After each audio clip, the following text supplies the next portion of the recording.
નમસ્કાર ખેડૂત મિત્રો, સૌપ્રથમ તો અખાત્રીજની આપ સૌને ખૂબ ખૂબ શુભેચ્છાઓ।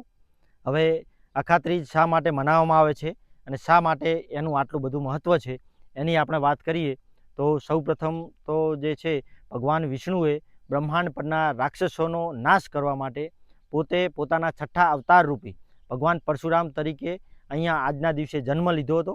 એટલે સાથે સાથે એને પરશુરામ જન્મોત્સવ તરીકે પણ આપણે ઓળખીએ છીએ।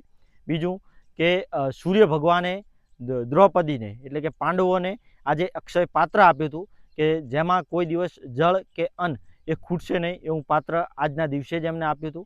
એટલે બીજું એના નામ પરથી જેમ કે અક્ષય તૃતીયા, અક્ષય ક્ષય એટલે ખૂટે એવું અને અક્ષય એટલે ક્યારેય નહીં ખૂટે એવું।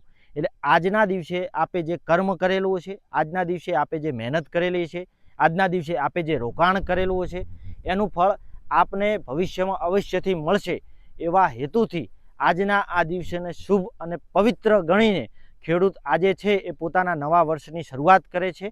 અને નવા વર્ષની શરૂઆત કરતાં પોતાની જોડે જે બી સાધન સામગ્રી હોય છે, પોતાની જોડે જે બી પશુ હોય છે કે જેનો પોતે ખેતીમાં ઉપયોગ કરતા હોય છે તે બધાની આજે પોતે પૂજા કરે છે અને પોતાના ખેતીની નવા વર્ષની આજથી શરૂઆત કરે છે।